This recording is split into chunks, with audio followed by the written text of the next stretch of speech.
Hola, soy Alberto y desde este momento me seguiré llamando con mi nombre completo, Luis Alberto, porque así me lo han pedido mis amigos y mis parientes. Es el bello nombre que me pusieron en la pila bautismal, Luis Alberto. Muy complacido de estar con ustedes. Seguimos entonces en la serie que iniciamos sobre los aspectos importantes para entender y para encontrar la clave de nuestra situación basados en la economía. El libro para hoy es el libro de uno de mis profesores, a quien desde ya le mando un saludo muy cordial, Martín Krause, Economía para Emprendedores. ¿Por qué este libro? Porque el emprendedor es una figura central en el desarrollo de los pueblos, en el desarrollo de la economía, en el desarrollo de las personas. Gracias a los emprendedores tenemos tantos beneficios y tantas bondades en el mundo moderno, lo que nos permite vivir lo que antes solamente de pronto vivían los reyes, con comodidad, con salud, con un mejor estar. Como les decía, en esta ocasión el libro Economía para Emprendedores, Nociones al Servicio de la Empresa, es un libro que exalta la función del emprendedor, una función que muchas veces no es bien comprendida, inclusive desde la misma economía se detuvo al emprendedor como un extraño, inclusive llamándolo el jefalump de la economía, o sea, el monstruo desconocido por allá, escondido de la economía. El doctor Martín Krause, mi querido profesor en el doctorado, es profesor de varias universidades. Él es economista de la Universidad Católica de La Plata en Buenos Aires y profesor de la UBA, o sea, de la Universidad de Buenos Aires en economía y también en derecho y ciencias sociales. Él tiene una frase que voy a destacar. La actividad económica está sobre todo en manos de los emprendedores. Por eso la economía no les puede dar la espalda y por eso este libro. Fue Schumpeter el que precisamente, entre los grandes teóricos de la economía, colocó la empresa y al empresario en el centro para decir el motor de la economía es el emprendedor. Eso nos lleva a apreciarlo más. Cuando nosotros vimos en nuestro vlog, me han dicho que esa es la manera correcta de nombrar estos YouTubes, en nuestro vlog pasado, cuando hablamos de Desta y de Becky, dijimos que una de las contribuciones que podía hacer Becky al mundo de Desta era ilustrarla sobre el emprendimiento y sobre las empresas. Entonces vamos a hablar de la empresa, vamos a hablar del emprendimiento. Toda actividad económica, nos dice Martín Krause, está basada en el intercambio, motivado por el interés personal que valora en más lo que se va a recibir que lo que se va a entregar a cambio.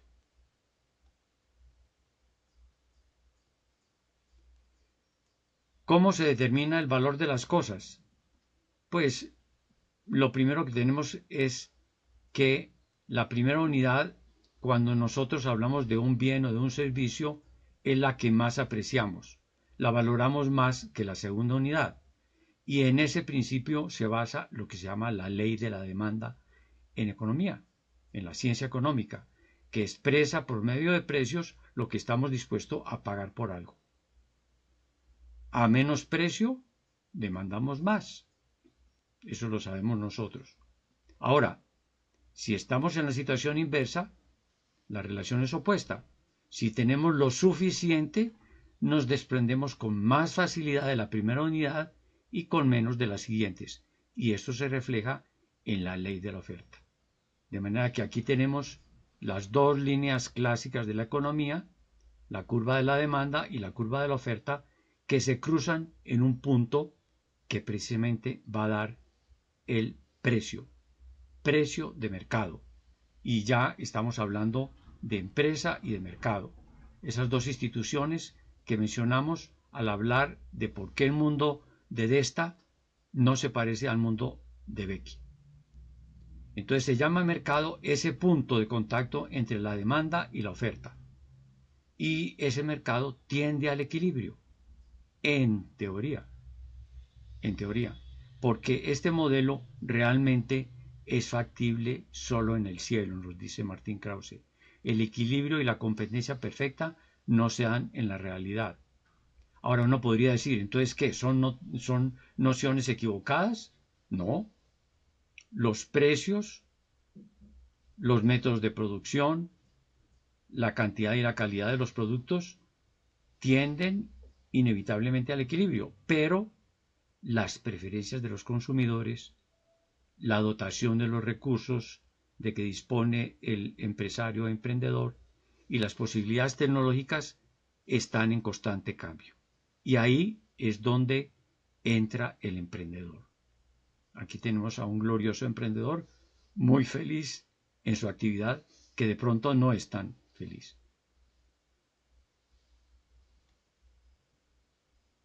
Entonces, el emprendedor es el primero que percibe antes que otros esos cambios, el que se pone en movimiento cuando ve la variación de los precios, los métodos de producción, la cantidad y la calidad de los productos.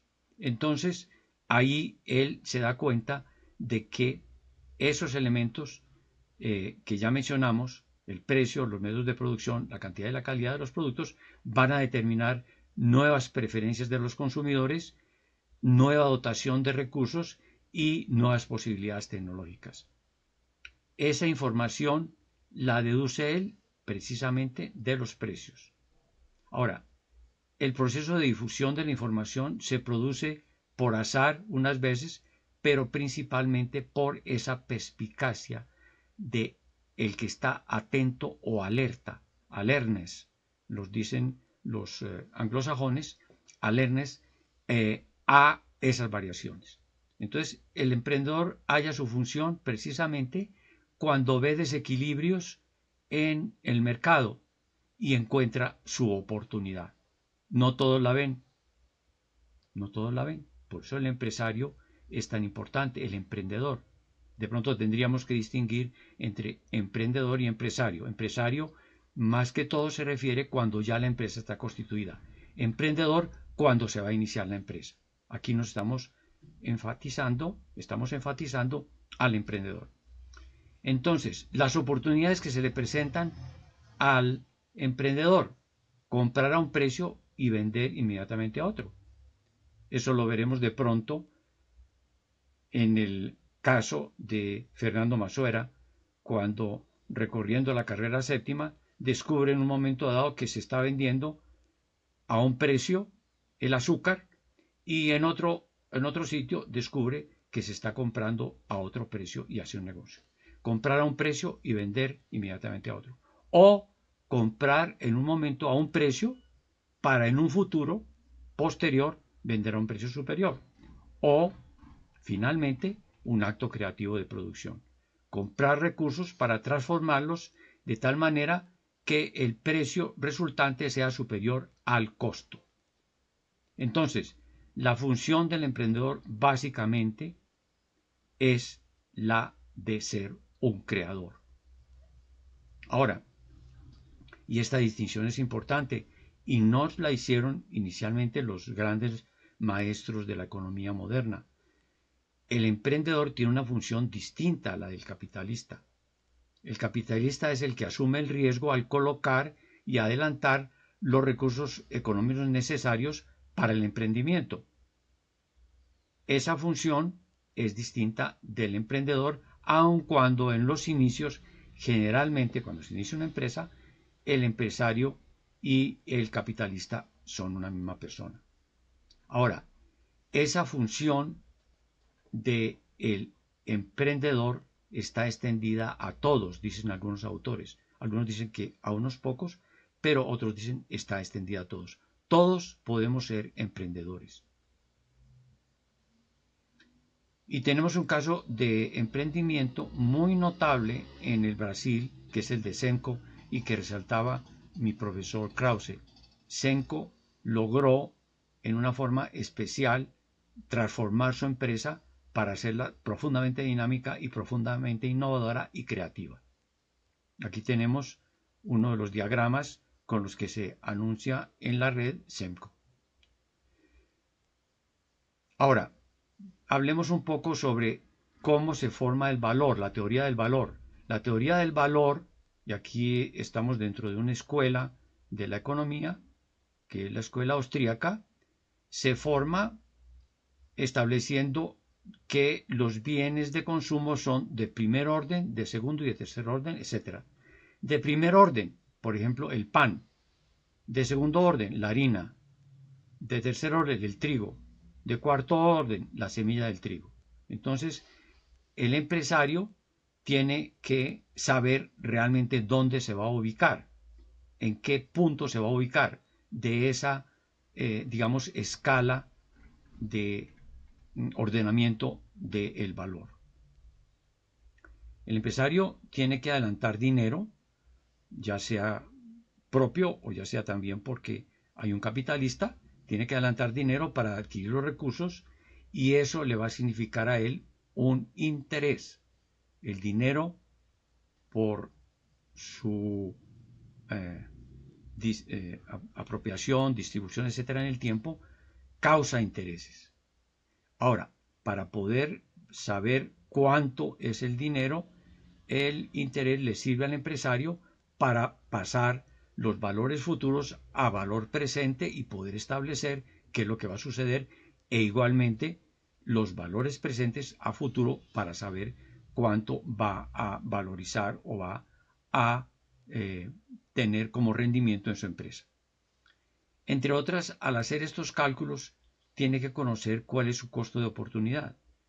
El emprendedor puede utilizar su tiempo, sus capacidades en una actividad diferente a la que va a emprender y eso se llama el costo de oportunidad. El emprendedor siempre buscará que la empresa sea superior a su costo de oportunidad. Muchas veces los consumidores deciden postergar el consumo. Cuando postergan el consumo se da un ahorro. Ahora, ese ahorro queda ¿en qué? En disponibilidad para la inversión. Ahí entra el capitalista, el inversionista, el que puede colocar dinero para poder crear nuevas riquezas. Y la riqueza es precisamente eso. Se origina con ese dinero del ahorro una nueva empresa que va a poner cantidades de bienes y servicios mejores, mayores a disposición de la sociedad. Decíamos que el emprendedor tiene que saber qué lugar va a ocupar en esa cadena de valor y eso lo va a definir con lo que se llama la misión. Estamos aquí mirando, digamos, aspectos claves de la empresa y en el caso de el mundo de Desta es importante. ¿Cuál sería la misión, digamos, de un empresario que iniciara en un mundo pobre una empresa? Esa misión es dónde me voy a colocar en esa escala de valor. Y para eso él tiene que desarrollar una estrategia, que la estrategia va a empezar precisamente con la misión. Aquí tenemos un ejemplo de misión. Todos conocemos a Google, misión de Google, organizar la información del mundo y hacer que sea útil y accesible para todos. Una bella misión que al mismo tiempo corresponde a una visión que también se utiliza cuando se habla de empresas.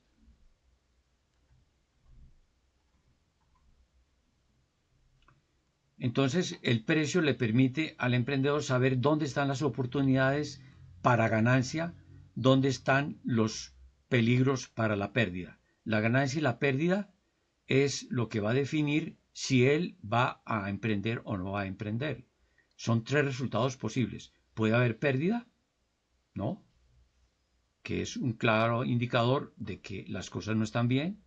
Puede haber neutralidad, ni ganancia ni pérdida. Quiere decir que de pronto se están desaprovechando oportunidades, y puede haber rentabilidad, que es la que se da a un plazo un poco más distante en el tiempo. Ahora, el emprendedor exitoso es el que obtiene que su inversión tenga un resultado superior al costo promedio del capital invertido, ya sea su propio capital o ya sea el capital que, por ejemplo, está consiguiendo con un banco. Por eso él está obligado, prácticamente condenado, a innovar en forma permanente. Eso es lo que le va a permitir acertar y permanecer en el mercado. Ahora, él necesita organizarse. ¿Y la organización qué significa?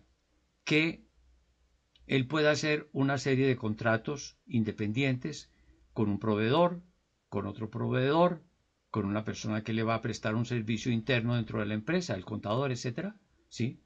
Y utilizando todos esos servicios, él tendría una variedad de contratos, pero la organización va a ser una forma de abaratar sus costos, porque en vez de hacer una cantidad de contratos, va a ser un solo contrato. Va a contratar en su empresa a una serie de personas que hagan una cantidad de funciones que de otra manera la tendrían que hacer personas externas a la empresa. Ahora, eso significaría que él podría hacer una empresa única para producir cantidad enorme de bienes. No, no, porque hay un costo que va a ser un costo de precisamente controlar. El control es muy importante dentro de la organización. Eso va a definir entonces, ese costo de control va a definir el tamaño óptimo de la empresa.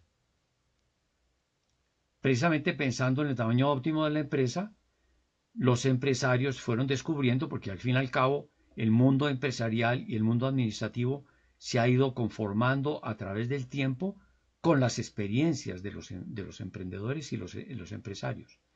Se descubrió que el outsourcing, o sea, el contratar por fuera, era una buena manera precisamente de abaratar costos. Unos quedarán dentro de la empresa, los principales, los más importantes, los centrales, donde están las mayores competencias y habilidades del empresario y de su equipo, y otros quedarán por fuera en el outsourcing. Eso va a determinar el tamaño de la empresa. ¿Por qué? Porque la empresa va a buscar precisamente eficiencia. Eficiencia es poder hacer lo mismo que se hace con menores costos. A principios de los años 80 se habló precisamente de esa necesidad de búsqueda de eficiencia en las empresas, más que todo, digamos, en el mundo occidental, las empresas norteamericanas que estaban dando la pauta y el liderazgo. A finales de los 2000, muchas empresas estaban contratando externamente buena cantidad de sus operaciones con franquicias, que es una manera de delegar en una persona que aporta capital el manejo de la empresa. McDonald's, por ejemplo. Aquí tenemos el caso. La mayoría de las instalaciones de McDonald's funcionan con franquicias. Ahora, todo esto está dentro de un marco legal. También lo habíamos hablado cuando hablamos del libro de Dasgupta sobre la parte contractual, la parte jurídica. Hay un aspecto contractual y un aspecto legal en las empresas que hacen que precisamente se conforme lo que se llama la compañía o la sociedad, que tiene 4 características, nos está diciendo Martín Krause. Primero, es una persona jurídica. Una persona jurídica es una creación de los romanos clásicos, que distinguía a la persona jurídica de la persona natural. Nosotros somos personas naturales, la empresa es una persona jurídica. y como persona jurídica tiene responsabilidades de persona. Muy importante ese aspecto. Otra cosa, al conformarse la compañía, puede dividir la propiedad en acciones. La famosa Compañía de Indias era una empresa por acciones. El capital era enorme y no lo podía apropiar una sola persona, un solo capitalista. Entonces decidieron dividirlo en pequeñas porciones y cada una de las personas interesadas en la compañía podía comprar esa pequeña porción. Entonces, la compañía puede dividir la propiedad en acciones. Ahora, los dueños pueden tener una responsabilidad limitada, responder solamente por el valor de su acción, no más allá, y no depender del gobierno. Antiguamente, las primeras empresas eran empresas estatales dependientes del gobierno y en el mundo occidental poco a poco se fueron haciendo independientes del gobierno. Hay tres tipos de relaciones de propiedad. Aquí entra un aspecto muy importante. El modo empresarial, que cada unidad, digamos, de producción es propiedad de un especialista. El modo colectivo, las unidades de producción son todas propiedades comunes. Y el modo capitalista, una sola parte es la propietaria de todo, de los inventarios, de la planta y del equipo. ¿Cuál es la más importante? ¿Cuál es la más eficiente? Bueno, ahí se pueden aplicar varios criterios. Aquí están mencionados algunos. Por ejemplo, el flujo del producto, que tiene que ver con la parte, digamos, logística, transporte, inventarios, fugas, pérdidas que se pueden dar. Otro de los criterios, la asignación de recurso humano, ¿sí? Entonces, ¿qué asignaciones pueden aprovechar más o menos los talentos de los colaboradores? ¿Cuál liderazgo se puede dar dentro de la organización? La contratación puede ser conjunta, etcétera. Y los incentivos, porque la motivación precisamente para el trabajo dentro de la empresa se da por incentivos. Es un trabajo colaborativo que solamente tiene movilidad por los incentivos. Ahora, se consideran superiores las estructuras que generan mayor intensidad de trabajo, mejor cuidado de los equipos, menor sensibilidad del sistema ante problemas de una estación específica y mayores innovaciones. El caso, ahí lo tenemos, lo mencionaba Martin Krause, el de General Motors. Aquí tenemos un flamante modelo de General Motors. A medida que las organizaciones en Occidente fueron creciendo, fueron tomando mayor tamaño, entonces vinieron las necesidades de coordinar a gran número de personas con culturas diferentes, porque las empresas no solamente fueron locales, sino que fueron regionales, nacionales, transnacionales, mundiales. El querer controlar desde el centro las economías lo llamó von Hayek una fatal arrogancia. Precisamente eso fue lo que en un momento dado pretendió el sistema comunista, controlar centralmente todas las empresas. Entonces, la experiencia muestra que la acción descentralizada de los individuos en las economías de mercado son las que dan el éxito. Y ya lo vimos nosotros al hablar en el comentario que hicimos del libro de Robinson y Acemoglu de por qué fracasan los países, la diferencia tan grande que se da entre la economía de Corea del Norte, por ejemplo, y la economía de Corea del Sur.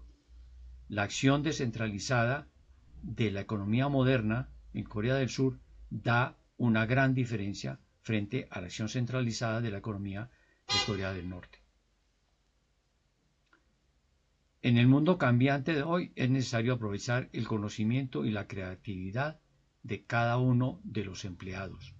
Por eso esa descentralización, por eso esa necesidad tan importante de que cada una de las personas pueda aportar desde su iniciativa, desde su capacidad creativa.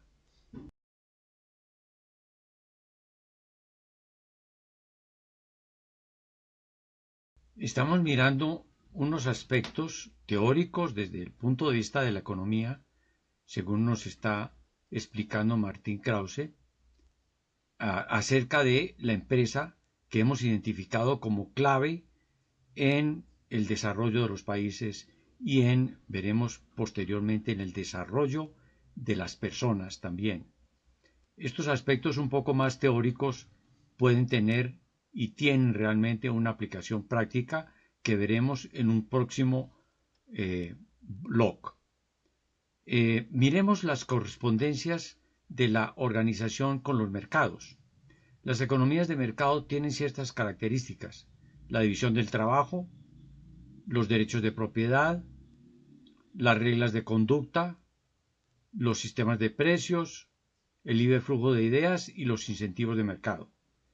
A esas economías de mercado corresponden ciertos aspectos de la organización.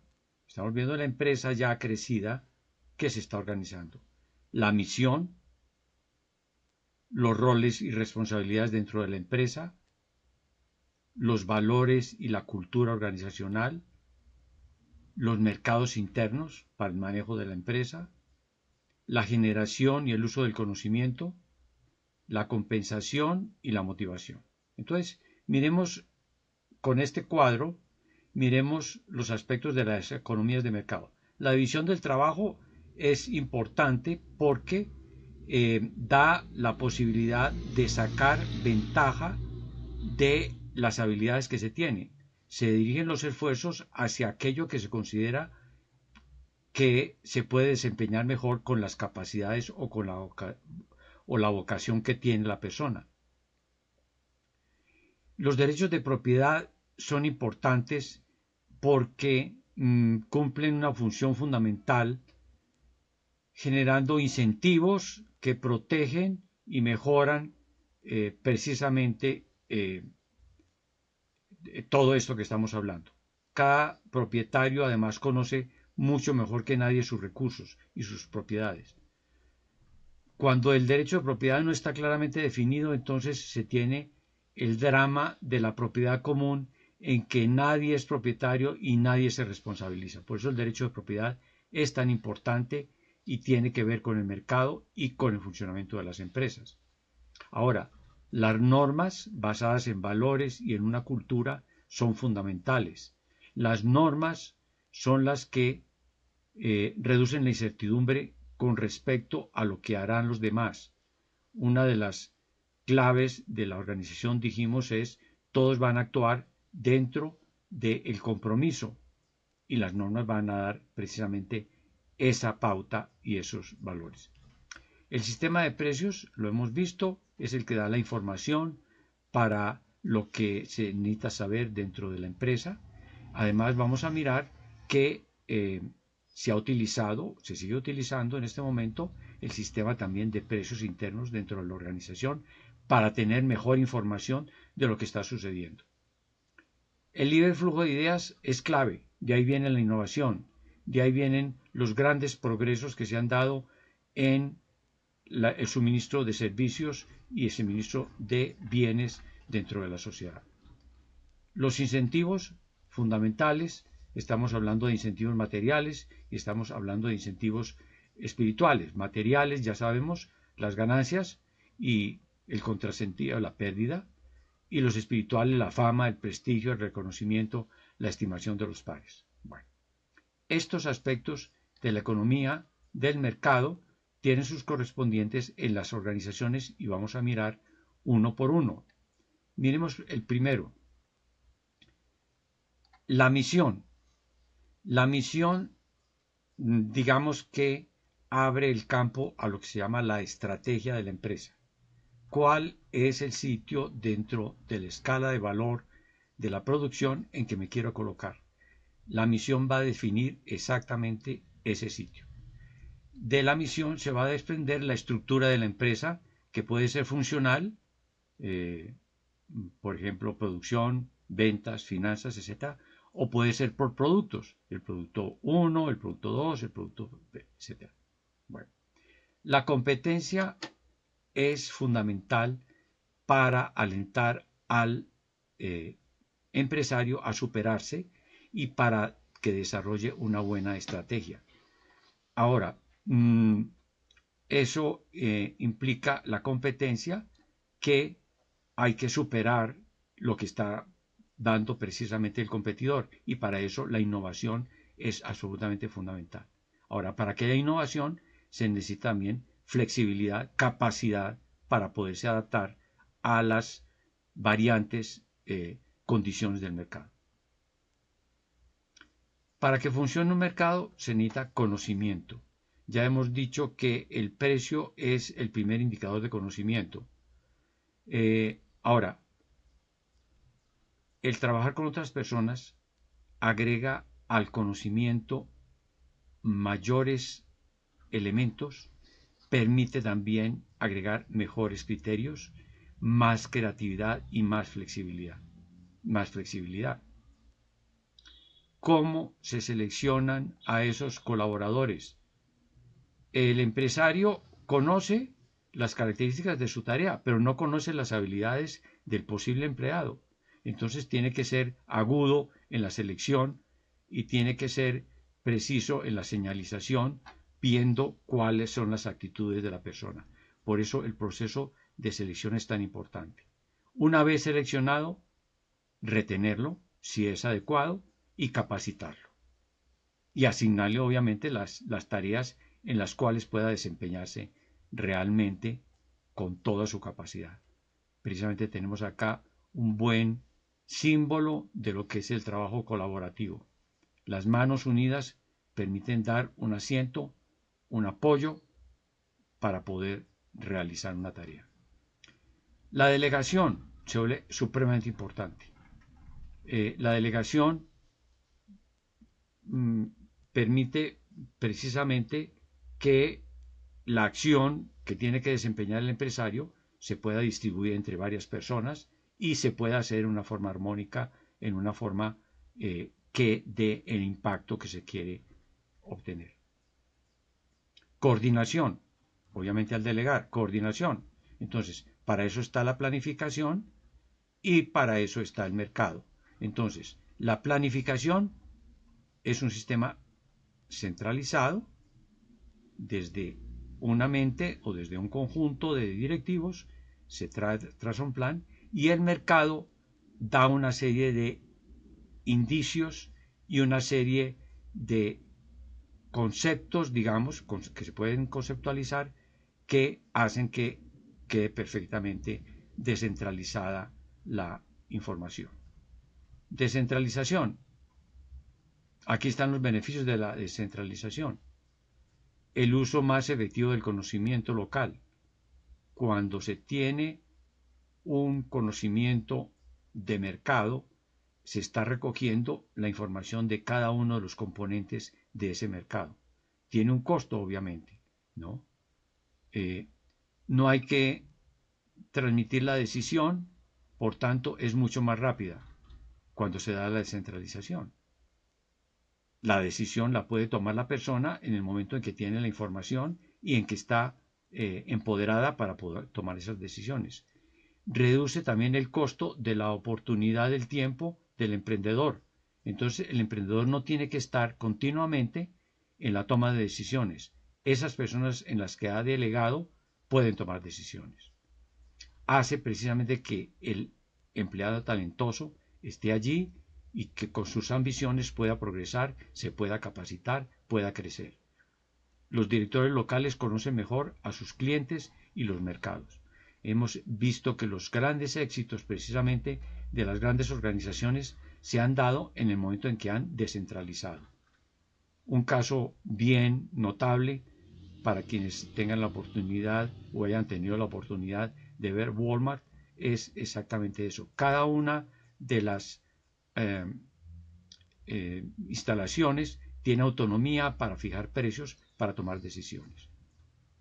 Ahora, a medida que crece una organización, entonces la centralización, digamos, en los inicios, cuando arranca el emprendedor con su empresa, tiene mucho sentido, pero ya con un gran tamaño se convierte en un obstáculo. La asignación de tareas y responsabilidades a grupos permite reducir las estructuras jerárquicas, porque los grupos se controlan a sí mismos por la llamada presión de los pares. Entonces, precisamente ya cuando hay esa descentralización y cuando hay equipos y cuando hay grupos, los pares tienen una forma de actuar que permite un control interno. El free rider, que podría pensar voy solo, voy por mi cuenta y voy, digamos, a costa de los demás, prácticamente queda descartado cuando se da esa asignación de tareas y de responsabilidades. Hay un problema, que es la manipulación. Cuando las preferencias de los que van a decidir no están claras, la elección muchas veces va a depender de la forma como se decida. Entonces, eso es importante tener en cuenta. En los grupos pequeños se puede tomar decisiones por consenso, es relativamente sencillo, por acuerdo unánime también, o en empresas más pequeñas el emprendedor puede decidir directamente por sí mismo. Pero ya cuando se está hablando precisamente de la delegación, es la tarea del grupo la que va a tomar las decisiones. Ahora, ¿cómo se pueden asignar las tareas a los grupos? Entonces, aquí nos está hablando Martín Krause de la asignación específica, que es lo que se llama la forma U o unitaria de organización.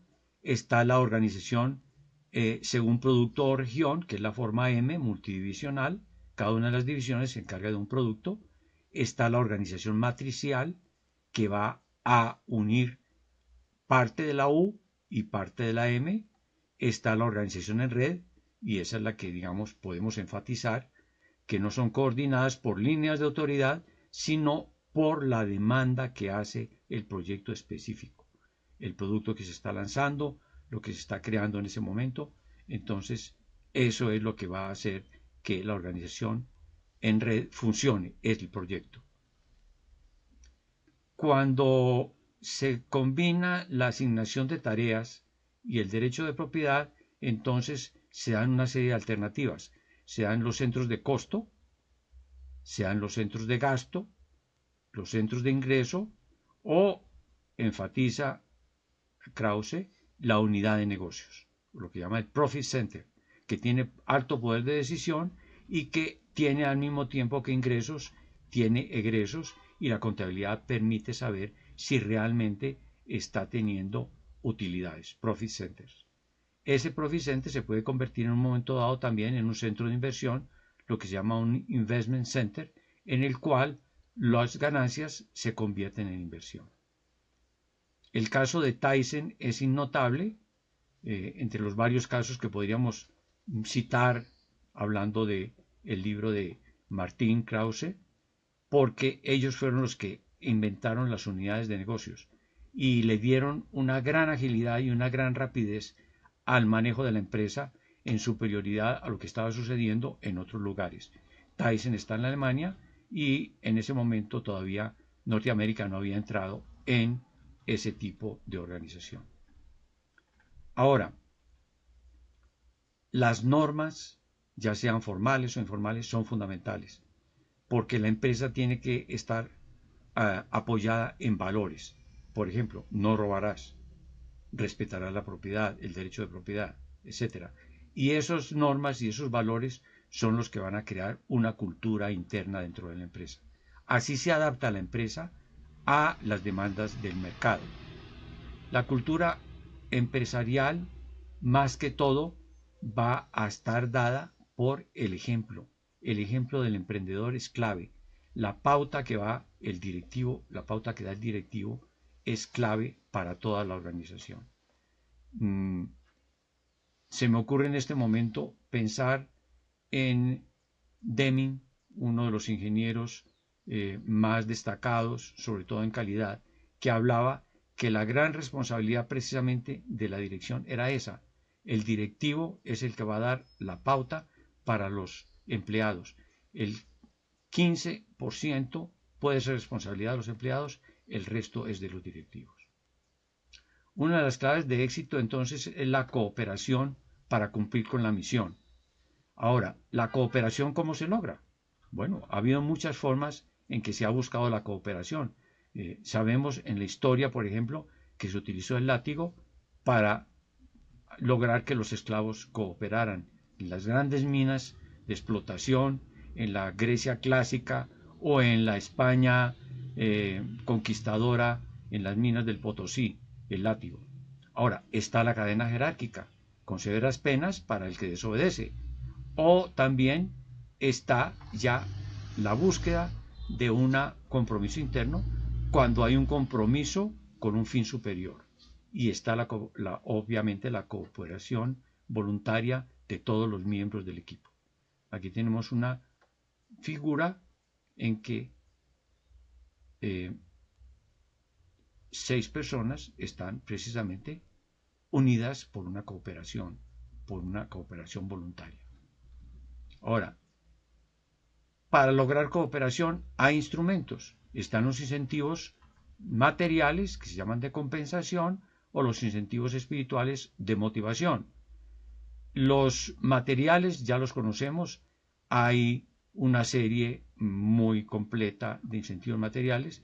Los espirituales, más que todo, tienen que ver con el galardonar, por ejemplo, al empleado del mes, el destacar que se está trabajando orgullosamente en una organización exitosa, etc. Sin embargo, el mejor sistema siempre de incentivos y motivaciones es el que se adapte a las diferencias entre las personas, porque hay diferencias grandes y asombrosas entre personas. Aquí lo podemos ver en esta figura, los incentivos para materiales para diversas personas. Siempre varían de acuerdo precisamente a sus capacidades, a su motivación. Está el incentivo material, pago por hora o por pieza producida, el salario mensual, el salario relativamente bajo y la comisión, las compensaciones diferidas con fondos de pensiones, los descuentos para la compra de productos de la misma empresa, la cobertura adicional en salud, en el automóvil, en la cuota del club, etc. ¿Qué es lo que hay que incentivar? Eso es lo que hay que tener en cuenta, ¿cierto? Incentivos explícitos. Aquí están directamente ligados al resultado. Está el destajo, el pago por pieza elaborada. Está también el pago por el tiempo empleado, el tiempo en producción. Están las comisiones por ventas. Está el pago por capacitación, premios, etc. Están los bonos. Y están obviamente los incentivos implícitos, que son, por ejemplo, más que todo, la promoción o la capacidad de realizar una carrera dentro de la empresa.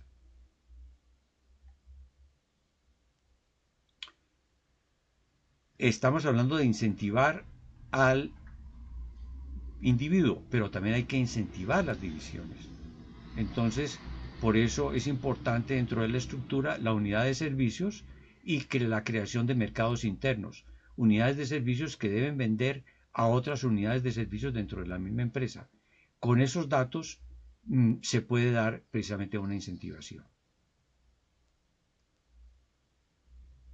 Otro elemento importante, ya hemos dicho, precisamente de la organización para adaptarse al mercado, es la innovación, y esto es clave. Buena parte del conocimiento para la innovación es tácito. Ese es el conocimiento que maneja el emprendedor. Por eso muchas veces no se sabe exactamente qué es lo que se está transmitiendo cuando se da ese conocimiento tácito. Nonaka, en el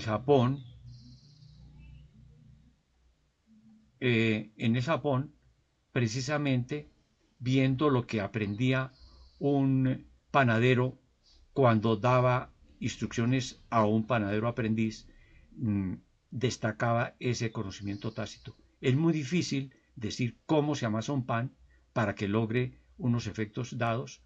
Eso solamente se logra en la acción, en la elaboración, y que da precisamente ese conocimiento que está tácito.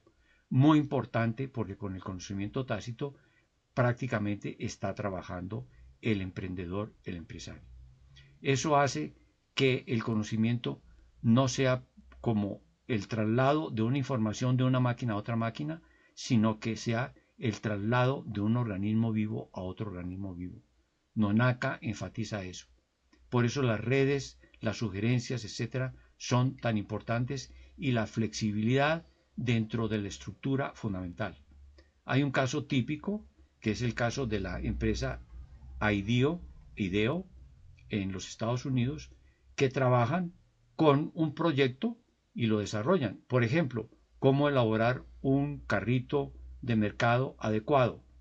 Hay unos videos maravillosos en YouTube que muestran precisamente cómo trabaja IDEO con ese tipo de proyectos. Observan primero, miran cómo se comporta el comprador dentro del supermercado, dentro del mercado. Hay un brainstorming dentro de todo el grupo del equipo, que es un equipo multidisciplinario. Elaboran un prototipo con ideas de uno, con ideas de otro e implementan. Todo esto para mostrar cómo la flexibilidad es una característica precisamente de ese gran recurso que tiene la empresa y el emprendedor, que es la innovación. Ahora, esa división del trabajo y esos intercambios se realizan todos por medio de contratos. El contrato permite que las partes queden beneficiadas. El que contrata se beneficia con lo que ofrece el contratista con la remuneración que le da el contratante. Los intereses de ambos entonces se encuentran perfectamente alineados cuando hay un buen contrato. Ahora, hay que controlar. No es automático, el contrato tiene que llevar un desarrollo y para eso está el diseño de la institución. Muchas veces, sobre todo en las grandes empresas, los empresarios, los administradores, prácticamente como tienen una administración delegada por una junta, se pueden convertir en dueños de la empresa, dueños de facto de la empresa. Y el control de ellos se vuelve un control un poco complicado. Ahora, hay formas y hay mecanismos para controlar a esos empresarios que prácticamente se adueñan de la empresa. Está la competencia, porque hay precisamente rivalidades entre unos y otros. Está la carrera de ejecutivo a largo plazo. Están las fusiones y las adquisiciones. Ahora, el administrador también trata de defenderse, por ejemplo, logrando que haya supermayorías en los momentos en que haya votación. Están lo que se llaman los poison pills, en que se entregan derechos preferenciales a ciertos accionistas sobre otros. Está también el green mail, en que los administradores proceden a tomar deuda a nombre de la empresa para comprar parte de la empresa y poder mantener su poder. O también está lo que llaman el paracaídas de oro, en que el empresario se asegura una buena compensación en caso de que sea despedido, digamos, en una adquisición, etc. También hay otras formas de control de esos empresarios, de esos administradores, que es el sistema de compensación con pagos diferidos o con opciones de acciones. La alternativa es el directorio. Un buen directorio puede hacer ese control interno dentro de la administración para que realmente la empresa sirva no solamente a los administradores, obviamente, sino a sus los que se llaman hoy stakeholders, los propietarios, los proveedores, etc. Queda entonces por considerar cuál es la estructura organizacional más eficiente. Seguramente el emprendedor podrá organizar una estructura jerárquica al inicio del proyecto, hemos dicho, pero a la larga y para el siglo XXI tan dinámico, la estructura jerárquica prácticamente ya no es la adecuada. Es la organización abierta, la que promueve la iniciativa y la creatividad. Si nosotros pensamos en el mundo de Desta, ese mundo de pobreza ese mundo solamente puede salir adelante cuando permita a las personas unirse en empresas con creatividad, con iniciativas, con nuevas ideas, con flexibilidad para poderse adaptar. La organización abierta puede crear profit centers, o sea, unidades de negocios con información que permita evaluar los desempeños internos. La estructura abierta, flexible, desestructurada, descentralizada, da posibilidades enormes a la organización. ¿Cómo podemos concluir? La economía le puede dar como ciencia una cantidad de aportes al emprendedor. Comprende su propia función, la forma en que le conviene organizar su emprendimiento o su organización, cómo asignar las tareas y las responsabilidades, motivar a sus colaboradores y cómo desarrollar una cultura basada en valores que destaque la iniciativa y la responsabilidad individual. Aquí tenemos una cita expresa que vale la pena mirarla despacio. La idea de la descentralización ha demostrado consistentemente su mérito en este mundo cada vez más acelerado. Está hablando Summers, que fue en un momento dado presidente rector de la Universidad de Harvard. La mejor función para un gobierno es la de proveer los incentivos económicos en vez de algún tipo de coordinación directa. Con eso, dice él, la visión comunista rechazada, la visión socialista desacreditada. La razón por la que la historia ha favorecido la descentralización es que la centralización inhibe el desarrollo y el flujo de las ideas. Las ideas son la divisa de la economía del siglo XXI.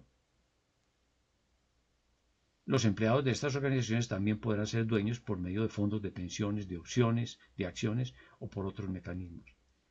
Business Week también se preguntó cuál sería la corporación del siglo XXI y llegó a esta conclusión. Leámosla también expresamente. Debe estar basada en un constante cambio, organizada alrededor de redes y no de jerarquías rígidas, construida sobre alianzas y asociaciones cambiantes, construida sobre ventajas tecnológicas. Habrá subcontratación. Todos sus participantes estarán conectados directamente en formas que van a ser difícil o casi imposible para observadores externos conocer dónde empieza una empresa y dónde termina. La empresa del siglo XXI no tendrá una forma ideal. Algunas inclusive serán completamente virtuales. Las más exitosas serán pequeñas y especializadas, otras enormes. Algunas no durarán más que el tiempo que toma un nuevo producto o tecnología en llegar al mercado. Esos son los lugares donde va a reinar la autoridad de las ideas en vez de la idea de la autoridad.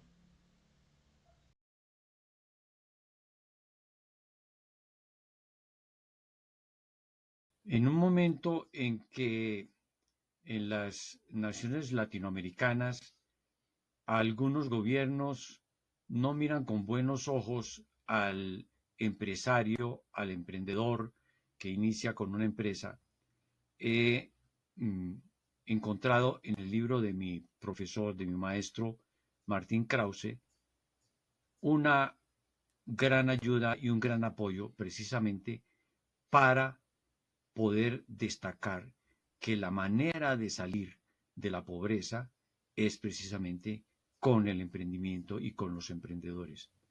Recuerdo en algún momento una frase en uno de los libros de otro gran maestro, Drucker. Realmente lo que poseemos en este momento lo debemos a los empresarios, a los creadores de empresa. De manera que este ha sido una motivación para poder presentar en busca de la clave este libro de el doctor Krause. Espero que les haya gustado. No dejen de poner el like. Sus comentarios valiosísimos siempre los recibimos con el mayor agrado y con la mayor consideración. suscríbanse si no están suscritos, compartan con las personas que ustedes crean que pueden beneficiarse de este blog, así se llama técnicamente, un blog con B pequeña, y no olviden la campanita